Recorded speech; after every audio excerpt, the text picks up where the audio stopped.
Hello everyone, welcome to my channel. कैसे हैं आप सब? उम्मीद करती हूँ आप सब बहुत अच्छे होंगे। तो मैं कई सारे यूज़फुल टिप्स लेकर आ चुकी हूँ जिसको अपनाकर आप किचन और घर के काम को बड़ी आसानी से कर सकते हैं, साथ साथ अपने लिए समय और पैसे की भी बचत कर सकते हैं। तो प्लीज़ वीडियो को पूरा देखिएगा।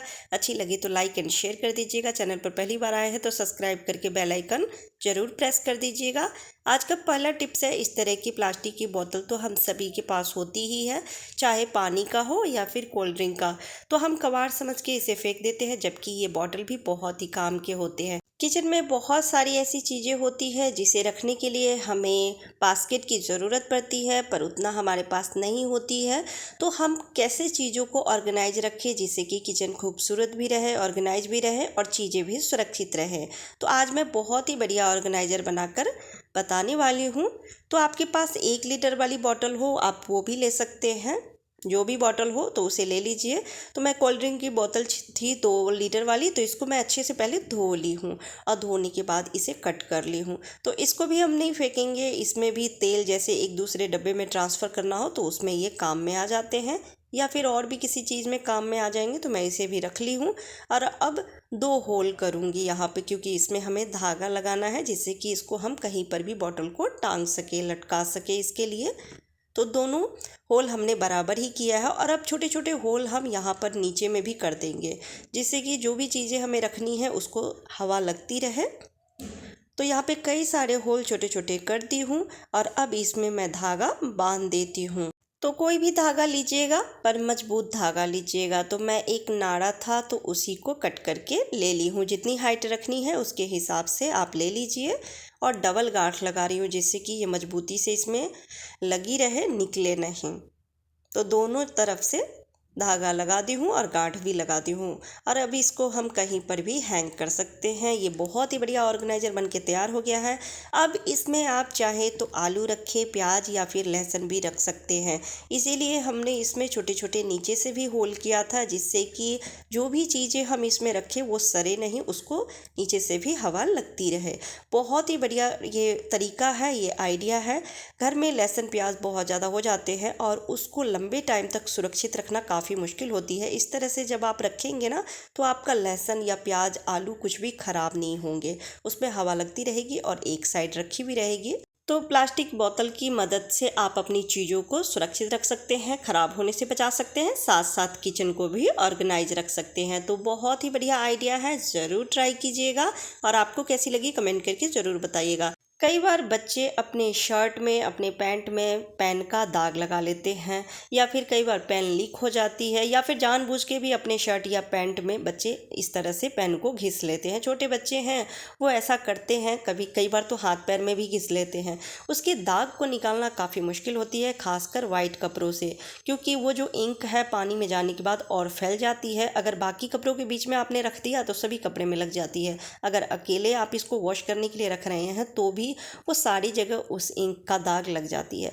अब हम इसको कैसे साफ़ करें जिससे कि आसानी से साफ़ भी हो जाए और ये इंक का दाग फैले भी नहीं? उसके लिए बहुत ही आसान तरीका लेकर आ चुकी हूँ। आपको ले लेना है डिटॉल। डिटॉल तो हम सभी अपने घर में रखते ही हैं, तो कुछ ड्रॉप्स ही लीजिएगा। अगर पेन लीक हो गई है, बहुत ज़्यादा गाढ़ा है इंक का दाग, तब तो आधे ढक्कन रख दीजिएगा और उसको 2 मिनट के लिए छोड़ दीजिए। लेकिन अगर इस तरह से बच्चों ने अपने शर्ट पे या पैंट पे घिस लिया है, तब तो कुछ सेकंड में ही इसकी दाग निकल जाती है। तो कुछ ड्रॉप आप रखिए और उसके बाद इस तरह से आप देख सकते हैं कि मैं उंगली से ही घिस रही हूँ, ज़्यादा मेहनत भी नहीं करनी पड़ रही है और इसके इंक का दाग निकल रही है, कपड़े में फैल भी नहीं रही है। और इसीलिए मैं वाइट कपड़े पर आपको दिखा रही हूँ, जिससे कि आपको लगे कि ये आसानी से निकल रही है।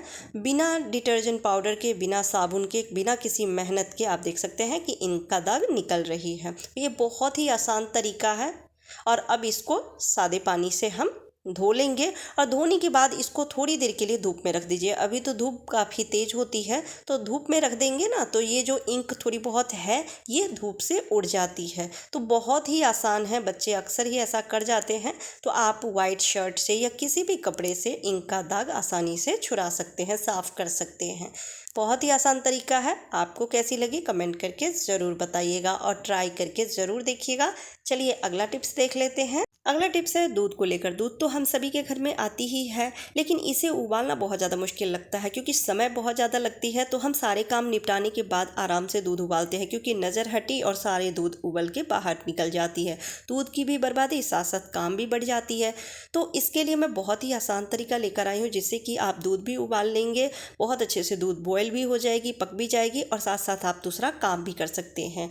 तो उसके लिए आप क्या करें, सबसे पहले तो आप बड़े बर्तन लें। जब भी आप दूध उबालें तो थोड़ा सा बड़ा बर्तन लीजिए और दूध को लो टू मीडियम पर ही उबालिए। और जब दूध इस तरह से उफनने लगे तो उसके ऊपर आप कड़छी, चम्मच कुछ भी आप रख सकते हैं या फिर इस तरह से चिमटा भी आप रख दीजिए जिससे कि दूध उबल के बाहर नहीं आती है। आप देख सकते हैं जैसे दूध उफनी और हमने रख दिया तो ये टच हुआ तो दूध नीचे की तरफ बैठने लगती है। या फिर आप कोई स्टील की कटोरी रख दीजिए या स्टील का ग्लास रख दीजिए या फिर इस तरह से कप रख दीजिए। कांच का बर्तन नहीं रखिएगा, इस बात का ध्यान रखिएगा। तो दूध को उबालते समय एक बात का और ध्यान रखिएगा कि दूध जब भी उबाले तो लो टू मीडियम फ्लेम पर भी उबाले क्योंकि इससे क्या होगा कि दूध उफन के बाहर नहीं आएगी, साथ साथ दूध अच्छे से बॉयल भी हो जाएगी, आप काम भी करते रह सकते हैं। बहुत ही आसान तरीका है, इस तरह से दूध उबल के बाहर नहीं आएगी और आपका काम भी होता रहेगा। आसान तरीका है, उम्मीद करती हूँ आप सबको पसंद आई होगी। अगला टिप्स है ईयरिंग को लेकर। कई लोग गोल्ड की ईयरिंग तो पहन लेते हैं, उन्हें कोई प्रॉब्लम नहीं होती है, लेकिन आर्टिफिशियल जो ईयरिंग होती है उससे उनको प्रॉब्लम होती है। जब पहनते हैं तो कान से पानी निकलने लगता है या फिर रैसेस हो जाते हैं, खुजली करते करते उनको घाव भी हो जाती है। कई लोगों की तो मेटल की चूड़ियाँ पहनते हैं, उससे भी प्रॉब्लम होती है, रैसेस होते हैं, खारिश होने लगती है। तो इसके लिए बहुत ही आसान तरीका बताती हूँ कि जब भी आप आर्टिफिशियल ज्वेलरी पहन रहे हैं, चाहे वो नेकलेस हो, चैन हो या फिर ईयरिंग हो या फिर मेटल की चूड़ियाँ, तो आप ले लें लहसुन की 1-2 कली और उसको छील के और बीच से कट कर दीजिए और उसके जूस को आपको लगा लेना है। जो ईयरिंग की जो डंडी होती है ना उस पे आप लगा लीजिए और अच्छे से लगा के, और इसको तुरंत मत पहनिएगा, 5-10 मिनट के लिए ज़रूर छोड़ दीजिएगा जिससे कि जूस अच्छे से सूख जाए। तुरंत अगर पहनेंगे तो फिर कान में जलन होने लगेगी, दर्द होगा आपको। तो थोड़ी देर के लिए छोड़ दीजिए जिससे कि जूस अच्छे से सूख जाए। इसी तरह से आप अगर मेटल की चूड़ी पहन रहे हैं तो उसमें भी लगा लीजिए जिससे कि आपको खारिश ना हो। ये बहुत ही बढ़िया ट्रिक है, आप ज़रूर आजमा कर देखिएगा। इस ट्रिक से आप जो भी आर्टिफिशियल ज्वेलरी पहनते हैं आसानी से पहन सकते हैं, आपको किसी तरह की दिक्कत नहीं होगी। अगला टिप्स है, जब हम साड़ी पहनते हैं हैवी बॉर्डर वाली जिसमें बहुत ही भारी वर्क किया हुआ है तो उसमें पिन अप करना काफ़ी मुश्किल होती है क्योंकि ब्लाउज़ में भी आजकल डिज़ाइन वाली ब्लाउज़ आती है। जैसे ये मेरी ब्लाउज़ है, इसकी आप कपड़े की थिकनेस देख सकते हैं, साथ साथ डिज़ाइन दिया हुआ है तो ये डबल हो जाती है कपड़े। तो जब हम पिन लगाते हैं ना, काफ़ी मोटा हो जाता है तो पिन जाती नहीं है, पिन टेढ़ी हो जाती है। तो उसके लिए आप क्या करें, कोई सा भी साबुन ले लें जो आप नहाने में यूज़ करते हैं, वो साबुन लेके और 3-4 बार सिफ्टी पिन में इस तरह से लगा लीजिए। साबुन में चुभो लेंगे सिफ्टी पिन को तो उसके बाद ये ना बहुत ज़्यादा चिकनी हो जाती है, नोक जो होती है सिफ्टी पिन की, और फिर जब साड़ी में आप पिन अप करेंगे तो आसानी से पिन चली जाएगी। तो उम्मीद करती हूँ आज के सारे टिप्स आपको पसंद आए होंगे। पसंद आती है तो प्लीज़ वीडियो को लाइक एंड शेयर कर दीजिएगा। Bye bye, take care.